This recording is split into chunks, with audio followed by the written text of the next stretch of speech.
Pessoal que está acompanhando, para quem não me conhece, meu nome é Mauro Gomes, sou pneumologista, sou aqui o editor do Pneu Imagem. Esse é um projeto novo nosso, que é fazer um talk show com expoentes da pneumologia sobre assuntos diversos, de esclarecimento, de atualização científica. Pusemos o air no meio para dar um charme pneumológico, talker show.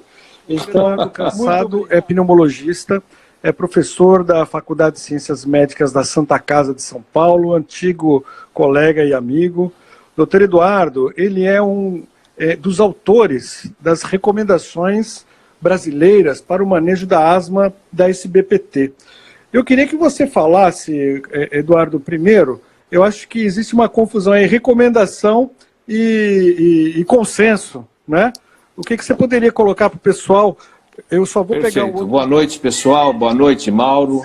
É um prazer enorme estar no portal Pneu Imagem, que é um importante veículo de comunicação, de educação continuada, tanto para colegas médicos como para pacientes. Sem dúvida alguma, quando nós fazemos um consenso, a metodologia ideal para se fazer um consenso é utilizar o sistema GRADE, que é um sistema de graduação da qualidade de evidência e da força da recomendação para a tomada da decisão em saúde. Isso normalmente, para fazer isso, se utiliza perguntas PICO, que são, na verdade, o tipo de paciente que nós estamos avaliando, a intervenção que nós estamos testando, o tratamento comparador àquela intervenção e o desfecho, que seria a última, que seria o O, né? Então, para fazer isso, na verdade, requer uma metodologia muito mais complexa e muito mais demorada. E nós sabemos que a última diretriz de tratamento de asma da Sociedade Brasileira de Pneumologia foi publicada em 2012 e estava muito desatualizada. A sociedade foi convidada pelo governo federal, desde o ano passado, para participar da elaboração do novo PCDT de asma do governo, que é o Protocolo Clínico e Diretrizes Terapêuticas do Ministério da Saúde para tratamento de asma na atenção básica de saúde. E eu sou o representante nesse PCDT, de forma que a sociedade, a diretoria da sociedade, nós entendemos que era importante nós produzirmos uma atualização no tratamento da asma de maneira rápida, para que pudesse ser usado também no protocolo clínico do governo e seguisse as mesmas recomendações. Então, como a própria GINA, como o próprio GOLD, eles não são consensos, eles são recomendações, baseadas em opinião de experts. E o que nós fizemos então foi isso, foi juntar um grupo de líderes do Brasil, que tem experiência, que tratam asma, que dão aula de asma, e esse grupo de 22 pessoas, então, escreveu sobre as principais mudanças, as principais alterações, né, no tratamento da asma nos últimos anos, e nós acabamos publicando no início agora desse ano, em janeiro de 2020, e isso deve ser utilizado também no protocolo de diretriz de tratamento terapêutica do Ministério da Saúde. Então, pelo que eu entendi, Eduardo, existe o GINA, que é uma orientação internacional, mas era fundamental, era importante que existisse um documento nacional para dirigir política pública no Brasil, é isso mesmo? Sem dúvida alguma. Na verdade, é fundamental a gente levar em consideração as nossas características, os nossos pacientes, o nosso tipo de prestação de serviço de sistema de saúde e produzir um documento brasileiro. É claro que ninguém vai inventar a roda, é claro que esse documento é também baseado na GINA, que é o principal documento de asma, mas, repito, não é também um consenso, né? É um documento baseado em opinião de especialistas e evidências científicas, mas sem utilizar o sistema GRADE, sem utilizar perguntas PICO. Uhum. E, Eduardo, a gente teve recentemente, pelo menos na GINA, alterações importantes. O que você pode destacar para o pessoal do ponto de vista prático que está assistindo com relação a esse documento brasileiro? O que de importante que precisa ser frisado para o pessoal? Bom, eu acho que asma é uma doença bastante complexa e heterogênea, e esse entendimento da complexidade e da heterogeneidade da doença surgiu principalmente nos últimos 10 anos. E por isso que a nossa diretriz de 2012 está completamente desatualizada. A asma é um problema de saúde pública no mundo e no Brasil também. Estudo do grupo do Álvaro Cruz, na Bahia, mostrou, feito em escolares, mostrou 109 mil escolares que foram avaliados e entrevistados, a prevalência de asma na adolescência é 12%, mas a prevalência de sintoma de asma é 23%. Portanto, provavelmente existe um subdiagnóstico.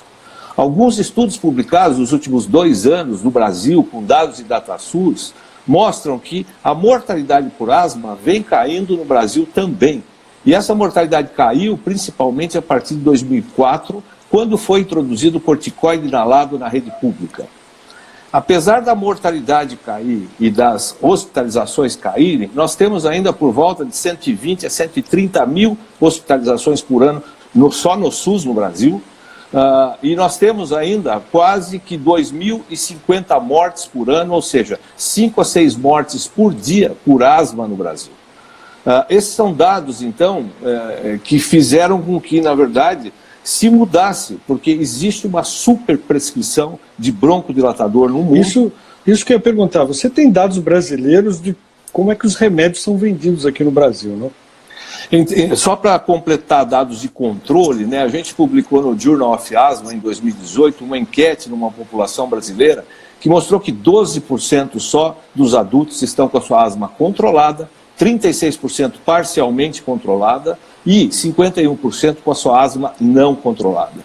Nesta população de 500 indivíduos, 40% só usava beta-2 de curta, 17% usa corticoide mais LABA e 12% só usa corticoide inalado, isolado, né? E os dados de prescrição no Brasil são realmente alarmantes. Eu fiz um levantamento de fevereiro, março de 2018 até fevereiro de 2019, foram vendidas no Brasil, quer dizer, em um ano, quase 20 milhões de unidades de salbutamol, de SABA, de uma maneira geral, 6,5 milhões de corticoide inalado por ano e 4,8 milhões de corticoide mais LABA. Ou seja, o SABA vende 3 vezes mais do que corticoide inalado no Brasil e vende 4 vezes mais do que corticoide mais LABA. Quando a gente analisa a prescrição no Brasil, que aí é diferente, os dados que eu falei de 20 milhões é venda, efetivamente, no último ano de medicação. Mas quando a gente avalia a prescrição, receita que cai na farmácia, quase que 60% das prescrições de inalatórios no Brasil são de beta-2 de curta. 25% mais ou menos, 24%, 25% de corticoide inalado e só 18% da combinação. E a gente sabe que o SABA, na verdade, ele tem um efeito inflamatório, ele leva à dessensibilização, a um down regulation, a uma redução de receptor de beta-2 periférico, quando o indivíduo usa constantemente beta-2, e leva também a uma dessensibilização do receptor de beta-2, ou seja, o beta-2 cada vez se liga menos no receptor e a eficácia é menor. Então, quando Deixa eu só fazer um parênteses, que tem muita gente que não é pneumologista que está assistindo. Quando o Eduardo fala SABA, quer dizer beta-agonista de curta ação, que é o fenoterol, salbutamol, esses medicamentos que são vendidos em nebulização e em bombinha. E quando ele fala LABA, é beta-agonista de longa ação, que são formoterol, salmeterol e outros beta-agonistas que têm ação prolongada. Desculpa cortar, Eduardo, só para situar o pessoal que não é pneumologista que está assistindo. Ótimo, obrigado, Mauro. Então, assim, o uso prolongado e constante de broncodilatador, né, faz com que diminua o número de receptores da periferia e diminua a ligação do receptor, do beta-2 no receptor. Então, ocorre um down regulation por diminuir receptor periférico e ocorre uma dessensibilização. Então, quando os pacientes falam para a gente que o efeito do broncodilatador não é mais igual, isso é verdade, isso vai acontecendo com o tempo. O efeito é cada vez menor. É importante lembrar, principalmente para quem está nos assistindo e principalmente não é especialista, que a asma é uma inflamação na parede dos bronquíolos. E a base do tratamento tem que ser anti-inflamatório e não broncodilatador.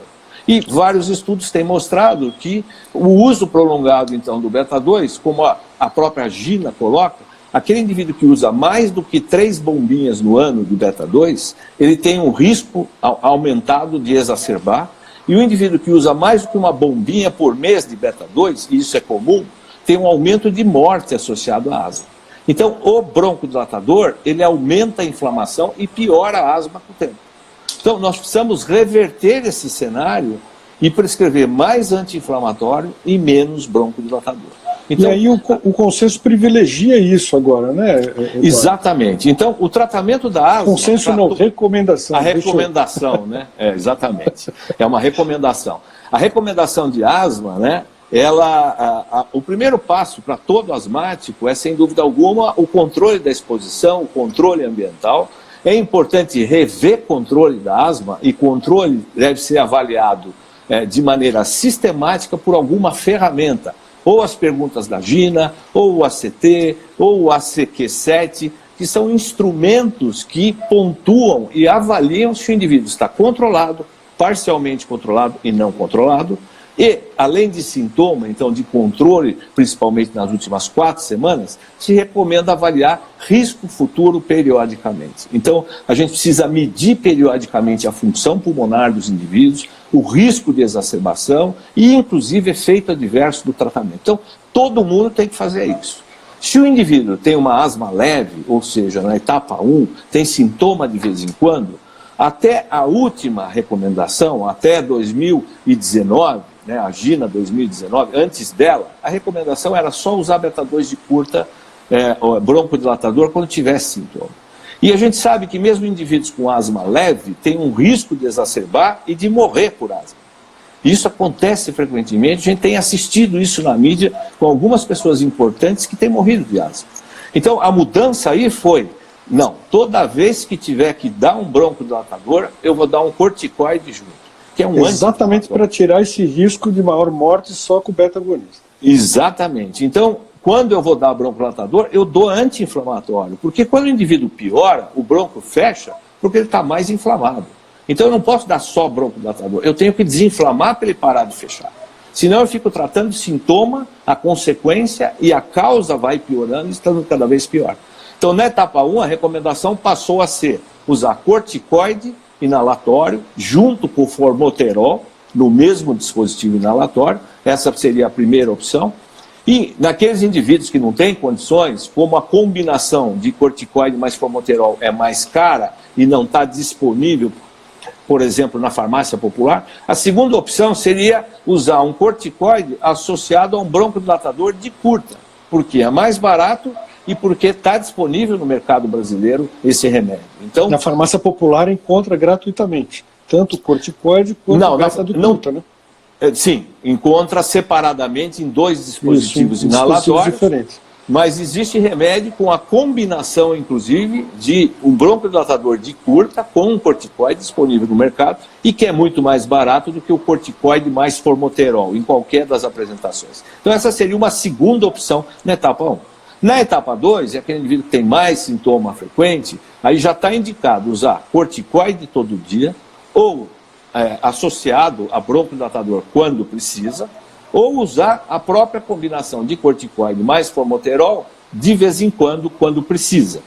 A segunda opção seria eu dar montelukast, que é um inibidor de leucotrieno, mais broncodilatador de curta quando tem sintoma, ou dose baixa de corticoide associado a beta-2 de curta, como na etapa 1, quando precisa. Tá? A ideia disso é usar corticoide todo dia é melhor do que usar corticoide associado a formoterol de vez em quando. Os 2 estudos que embasaram essas evidências mostraram que, em termos de controle, usar corticoide todo dia é melhor do que usar corticoide mais formoterol de vez em quando. O problema é que a adesão ao tratamento do corticoide é muito baixa. Indivíduo que tem pouco sintoma, que tem sintoma de vez em quando, não usa remédio todo dia. Ele para de usar. E com isso aumenta o risco de exacerbação, aumenta o risco de morte. Então é melhor usar corticoide com broncodilatador, mesmo que seja de vez em quando tem sintoma, do que não usar nada e ficar usando só broncodilatador. Então, só um ponto que você tocou, até para você esclarecer o pessoal, porque a GINA, inclusive, soltou recentemente um alerta de uma interpretação errada que eles estão fazendo das recomendações que eles colocaram. A gente até colocou no site recentemente, porque essa estratégia é válida com formoterol, não com outros beta-agonistas de longa ação. Eu acho que você podia esclarecer isso, Eduardo, porque tem muita gente fazendo essa estratégia com outros broncodilatadores e não seria o mais adequado. Você podia explicar isso para o pessoal? Sim, broncodilatadores de longa duração, ou seja, os LABAs, basicamente, existem diferentes LABAs no mercado e tem alguns que têm início de ação tão rápido quanto o broncodilatador de curta, e a diferença é que tem um tempo de ação mais longo. Existem outros broncodilatadores de longa, diferentes do formoterol, que não têm um início de ação tão rápido. Então essas drogas não podem ser usadas de resgate quando precisa, porque demora 20, 30, 40 minutos para fazer efeito e muitas vezes o indivíduo precisa de um efeito muito mais rápido. Então quando você inala formoterol ou um beta-2 de curta, em geral de 3 a 5 minutos você começa já a ter efeito broncodilatador. Enquanto que outros broncodilatadores, como o salmeterol, por exemplo, ele demora 20, 30, 40 minutos para começar a fazer efeito. Então, a combinação de um corticoide com outro beta-2 de longa, que não seja o formoterol, não está indicada para tratamento de resgate nesses indivíduos. Os estudos originais que falaram sobre isso foi com o formoterol budesonida. No Brasil a gente tem formoterol e beclometasona associados também. Podemos fazer essa estratégia com essa combinação também? As evidências, como você mencionou, os dois estudos que embasaram essa tática, embasaram porque, como eu falei, usar corticoide todo dia é melhor em termos de controle, mas em termos de redução de exacerbação, 1 ano de tratamento nos dois estudos, foi igual usar remédio todo dia corticoide ou usar corticoide mais formoterol de vez em quando. E foram feitos com budesonida, formoterol, turborreilo. Então, a recomendação da GINA é isso, a evidência é essa. Mas a própria GINA, no texto, coloca que, provavelmente, outro corticoide, como a beclometasona, associada ao formoterol, também vai ter uma eficácia semelhante para tratamento intermitente por demanda quando o paciente tem sintoma. Então poderia ser usado para resgate também, que é a pergunta da Leile Guimarães, ela está perguntando qual o tratamento do resgate. Então, você está colocando que essa estratégia pode ser feita também para o resgate.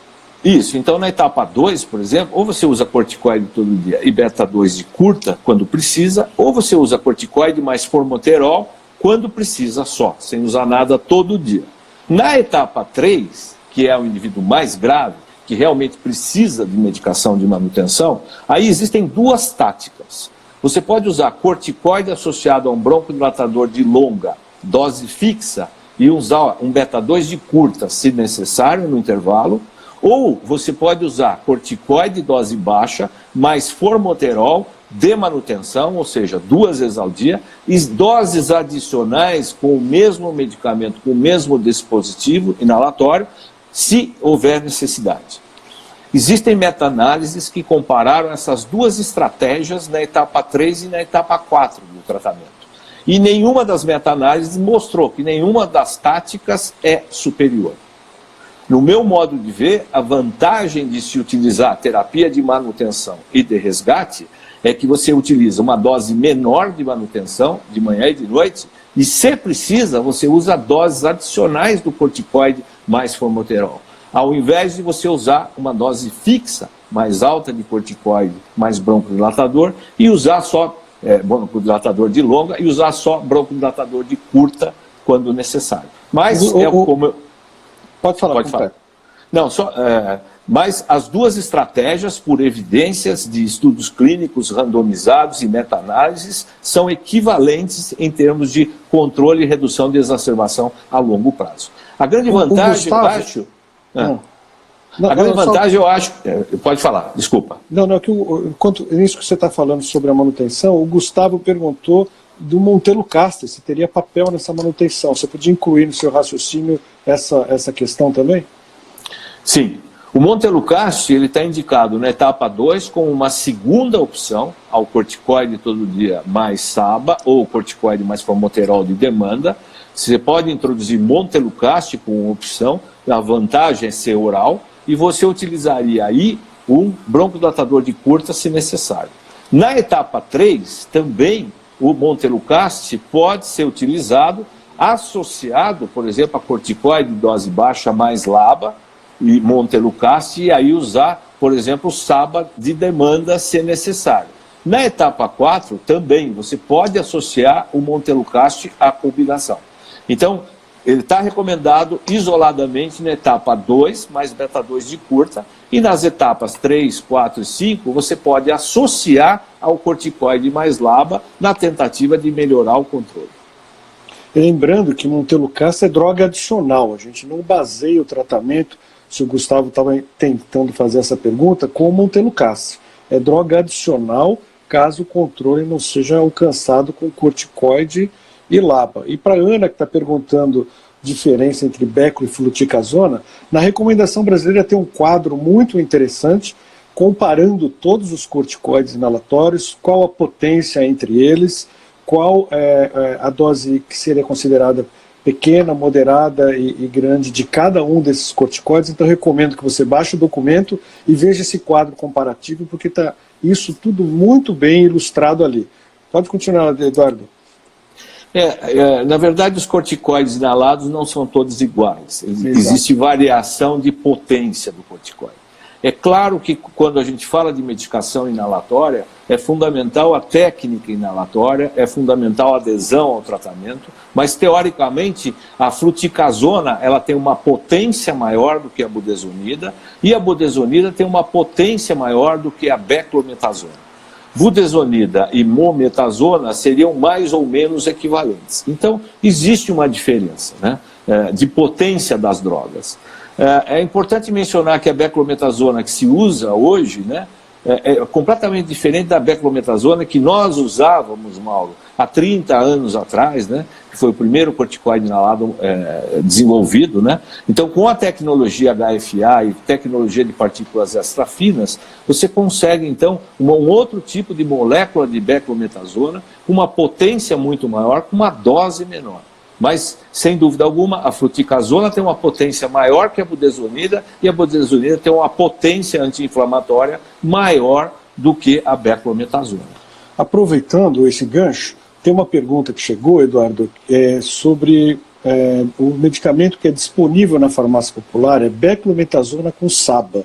Se essa estratégia do resgate a gente poderia fazer com essa combinação e qual a dose recomendada para essa estratégia? Então, na verdade, os estudos que embasaram essa tática, né, foram, como nós já mencionamos, com budesonida associado a salbutamol, né?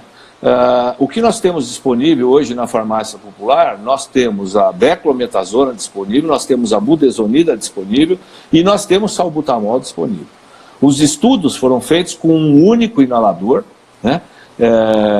E não com 2 inaladores diferentes, mas como a própria Gina coloca, nós temos que adaptar para a nossa realidade e, sem dúvida alguma, se é esta opção que o indivíduo tem acesso à medicação, ou seja, pegar na rede pública, ele pode sim usar corticoide inalado junto com salbutamol toda vez que ele tiver que usar salbutamol e não usar mais salbutamol isolado.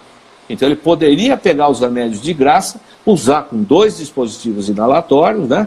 Mas sempre que for usar salbutamol ou fenoterol ou qualquer beta-2 de curta, ele deve inalar junto corticoide inalado. E, Eduardo, o paciente chegou na etapas 3, 4, sem controle. Eu acho que você poderia aproveitar esse gancho, porque aqui na recomendação tem um texto, eu já assisti aula sua, mostrando o que é controle e o que é gravidade, que são coisas diferentes, porque a gente tem uma etapa maior onde existem drogas mais caras, imunobiológicos. Então, como é que fazer essa diferenciação? É uma asma mal controlada ou é uma asma realmente grave? Perfeito. Excelente pergunta, Mauro. Existe uma confusão muito grande, até dos colegas, né, da diferença entre controle e gravidade.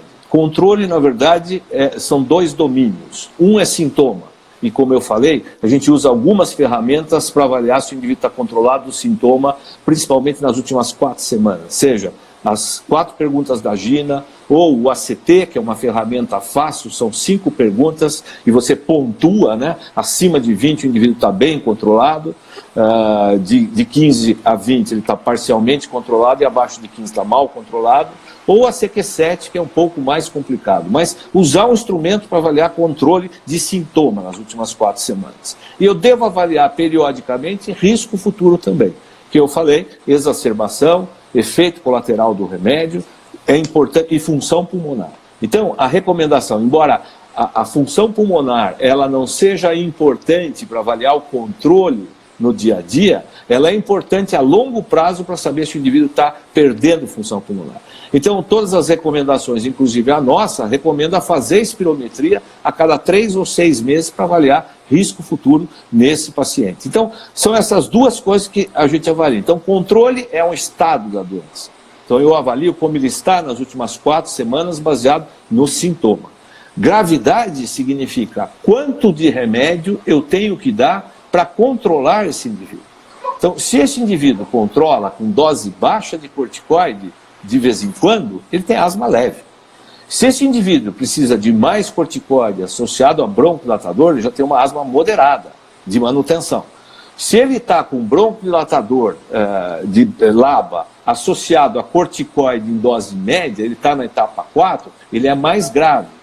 E se ele não está controlado, estando com dose média de corticoide mais LABA, ou seja, ele está na etapa 4, ele é mais grave, eu preciso ou aumentar o corticoide, ou associar o montelukast, ou alguma outra estratégia. Antes de eu mudar qualquer tratamento, é importante ficar muito claro, eu vou sempre checar fatores de descontrole.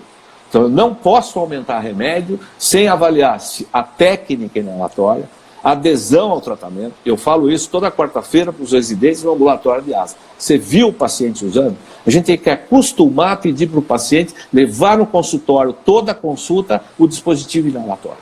Porque a gente ensina o paciente, aprende a usar, um mês depois ele volta a estar usando errado.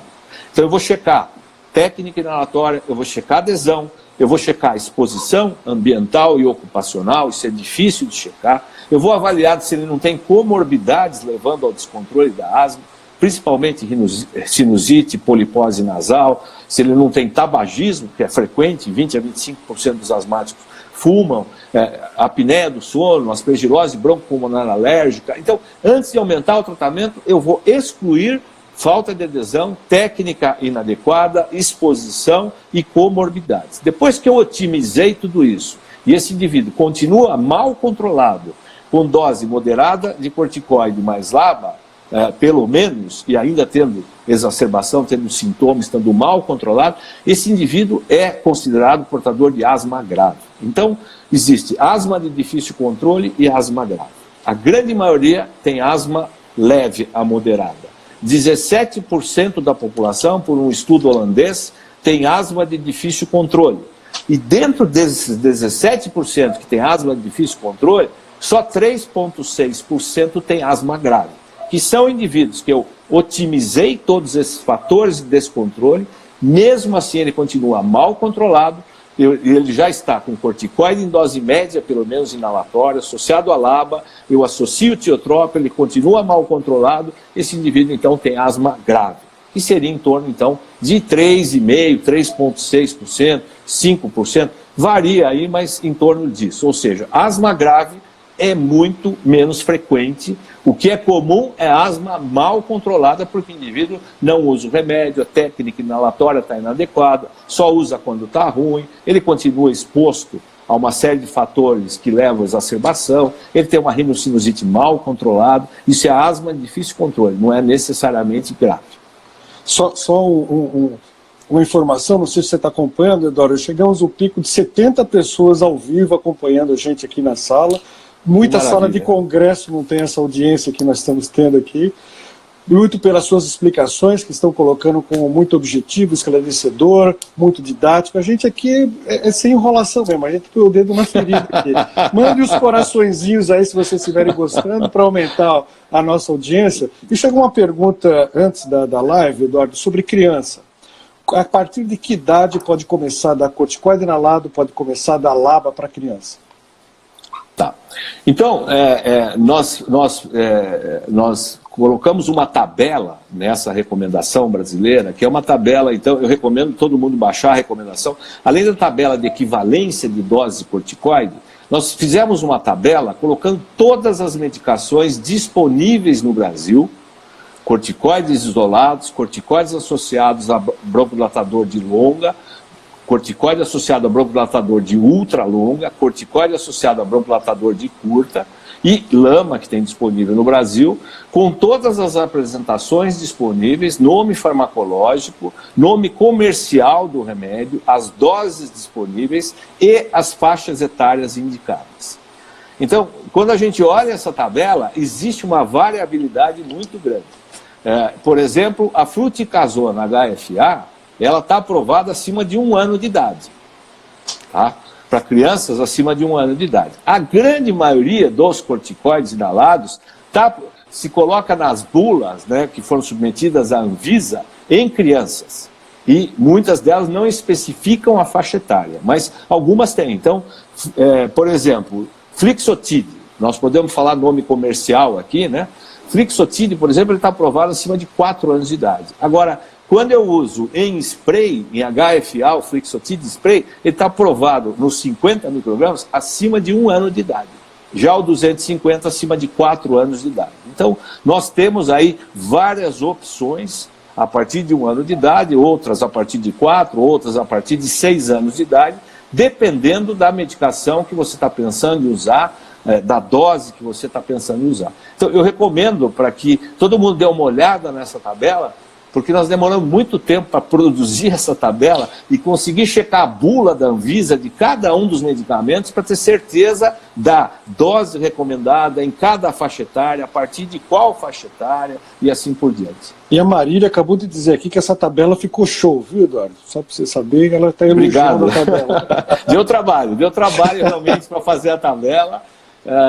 Bastante trabalho, na verdade, para fazer essa recomendação, mas eu agradeço aí, porque é um reconhecimento dos colegas. Eu acho que ficou um documento realmente prático, visualmente muito bom, essa escala que nós bolamos, né, em tipo de escada, fazendo step up do tratamento ou step down do tratamento, ficou muito prática, muito fácil de se entender. Viu, a Ana Lu perguntou onde está a tabela. Ana Lu, a tabela está nas recomendações brasileiras para o manejo da asma 2020. Se você for lá no Pneu Imagem, você pode ter o link direto para baixar o documento. E na live do Facebook, estou falando com o pessoal do Facebook agora, eu estou compartilhando lá agora essa tabela para quem quiser ver agora. Essa tabela está lá ao vivo, simultaneamente com a apresentação. Mauro, você é demais, Mauro. É um prazer estar aqui no Pneu Imagem. Obrigado. Pessoal, manda os corações aí pra gente. Ó, vai chover coração para você agora, Eduardo. Não, eu vou mandar. Vendo ou não? Daqui a pouco eu vou mandar um coraçãozinho também para você, Mauro. Deixa eu falar uma coisa, Eduardo. Hoje em dia, para marcador de asma de maior gravidade, tem vários critérios que a gente usa, inclusive alguns medicamentos vão usar uns critérios objetivos, por exemplo, como óxido nítrico exalado, que é o feno. Para quem não sabe, é a fração exalada de óxido nítrico que exprime a inflamação dos brônquios, e quando o doente está mais controlado, esse feno cai, o doente menos controlado, esse feno sobe. Eu não vi ou passou despercebido, a citação ao feno para avaliação de gravidade na recomendação brasileira. O que você pode dizer sobre isso? Tem, não tem, e qual a importância do feno? Excelente pergunta, Mauro. O feno, na verdade, é um marcador de inflamação eosinofílica, como você falou. Quer dizer, aumenta a inflamação por eosinófilo, aumenta o feno, e quando diminui o feno é porque a inflamação diminuiu.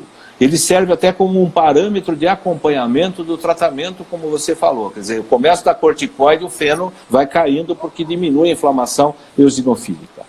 Em relação à asma grave, especificamente, para eu colocar, antes de responder do papel do feno no Brasil, especificamente, a gente deixou muito claro no início desse documento que o documento era principalmente focado em asma moderada, não chegando a asma grave. A gente citou asma grave, fez uma citação das principais etapas de tratamento, e quando chega na etapa 5, a gente comenta os biológicos disponíveis e a indicação de cada um no Brasil, quais nós temos no mercado, mas ele não foi focado em asma grave, e a ideia da sociedade brasileira é produzir um novo documento, uma nova recomendação focada especificamente em asma grave. Por isso que a gente não falou de marcador de asma grave, não entrou nesse detalhe, porque a ideia era produzir um documento menor, para o clínico, para o não especialista, que não está habituado e que está usando muito broncodilatador para tratar asma, e a gente tentar reverter isso, porque a grande maioria tem asma leve. Só sobre o feno, rapidamente, os aparelhos no Brasil estão começando a chegar. Semana passada foi aprovado pela Anvisa o primeiro aparelho para ser comercializado no Brasil, para avaliação do feno. Isso é um aparelho pequeno, que o paciente vai exalar no bocal do aparelho, ele vai dosar esse marcador, e o preço estimado, só para vocês terem uma ideia, no Brasil é R$31 mil esse aparelho. Porque o próprio importador, ele me questionou por que não tinha o feno na recomendação brasileira, mas é porque existir uma recomendação sobre a asma grave, e acredito que aí vai estar citado isso. É pelos dois motivos. Primeiro, porque a gente não focou muito em asma grave. E segundo, porque não existia nenhum aparelho de feno aprovado pela Anvisa. Então, apesar de vários colegas utilizarem o feno, de a gente utilizar o feno para pesquisa clínica, ele não está aprovado para se utilizar na prática clínica no Brasil. Então, esse foi um outro motivo da gente não focar no feno. A própria GINA não recomenda a utilização do feno para avaliar a gravidade da asma. Tá? Ela avalia, ela coloca, você pode utilizar para acompanhar o paciente, mas na recomendação atual não existe realmente uma recomendação para a gente utilizar o feno como um bom parâmetro de gravidade da asma. O que a gente sabe é que o feno, ele é um marcador de prognóstico, ou seja, quanto mais alto o feno, mais grave tende a ser aquela asma. O feno, ele é teratognóstico, ou seja, o feno, quanto mais alto, melhor é a resposta à anti-interleucina 4, à anti-GE e à anti-interleucina 5 ou anti-receptor de interleucina 5. E o feno não é um alvo terapêutico no tratamento da asma grave. Já eosinófilo, por exemplo, já que você entrou nisso para a gente falar um pouquinho, concluir o raciocínio de asma grave, o eosinófilo, ele é prognóstico, ou seja, quanto maior o eosinófilo, mais grave essa asma. Ele é teratognóstico também. Por quê? Porque quanto maior o eosinófilo, melhor a resposta à anti-interleucina 5, a antirreceptor de interleucina 5, a anti-interleucina 4 e mais ou menos também prediz uma resposta melhor à anti-GE. E o eosinófilo é um alvo terapêutico. Eu tenho drogas hoje para inibir, bloquear o efeito do eosinófilo. E a IgE, que é o outro marcador que a gente utiliza na asma grave, ela não é prognóstica, ela é mais ou menos teratognóstica e ela é um alvo terapêutico, porque nós temos uma droga, o omalizumab, que é uma anti-GE. Então esses são os marcadores que a gente utiliza para asma grave. E isso é importante frisar, quer dizer, não faz sentido eu dosar marcador para asma leve, asma moderada. Eles devem ser utilizados para aquele indivíduo que realmente tem asma grave, e aí sim cada um deles vai ter esses papéis que eu acabei de colocar. Pessoal, mandem as suas perguntas, estamos aqui chegando quase ao final da nossa transmissão. O Gustavo pede, o Eduardo, se você pode rapidamente detalhar como faz a redução das etapas, como faz o downgrade do tratamento. Tá, perfeito. Então, vamos dizer que o paciente está com dose média de corticoide associado a LABA. Então, ele está na etapa 4, por exemplo.